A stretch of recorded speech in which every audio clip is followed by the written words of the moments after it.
Okay, welcome to Awesome English. I'm Dan. This lesson is a part of our series on literary devices and text features. In today's lesson, we're going to learn about irony. Let's get started.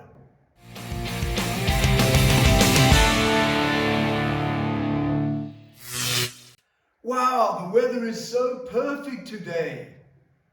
Is it really perfect? No, it's awful. There's a tornado, there's rain, it's a crazy storm. So this is what irony is. The characters in your story can use irony to express their feelings. It's the exact opposite of how they actually feel. All right, let's keep learning.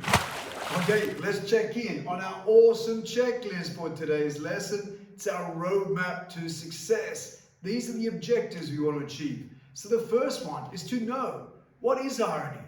Then to know some examples of different irony. And then the final one is to know how to use irony in our writing to make us awesome. All right, let's keep learning. All right, so what is irony? Now it's a bit like we showed you at the beginning of this video. It's the tornado, and we said it's great weather. Is it really? No, it's the opposite. So there are a few types of irony. There is verbal irony, where the character says something, like I did about the situation with the weather. And another one we can think of is dramatic irony. This is where the narrator in your story might mention something one of the characters don't know. For example, a huge snake caught under the bed, and the character doesn't know it, but the reader does because the narrator told us. Now this builds tension, and it's a type of irony as well. All right, let's keep learning.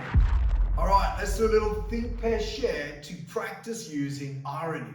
Now we're going to give you some different pictures, and you can work with the person next to you or just brainstorm yourself. Can you think of some ironic things a character in your story might say about them? So the first one, it's an old car. What might they say about that car? The next one, it's a crazy storm. So it's a bit like the one at the beginning. And the final one is a beautiful sunset.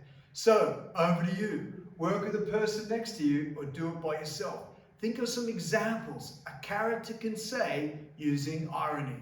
Alright, so let's check some answers. Now these are the awesome English answers. Yours can be different. There are no wrong answers. So let's check it out. So for the first one, for the car, we had a character saying, "This car is fantastic." Now, is it really fantastic? No, it's trash, it's old. The next one, for the storm, we had a character saying, "What a great day to get married." Is it a lovely day to get married in a hurricane? No, probably not. And for the final one, we had, "What a terrible sunset." Is it really a terrible sunset? No, it's gorgeous. So now, over to you. Let's keep learning.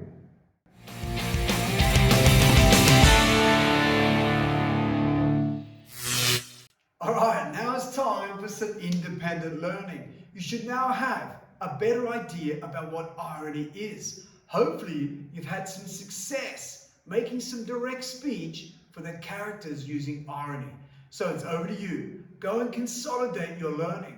In your writing, you should now be able to use some verbal irony, or even better, have a try at using dramatic irony. Either way, remember, practice makes progress. I'll see you next time, and remember to stay awesome.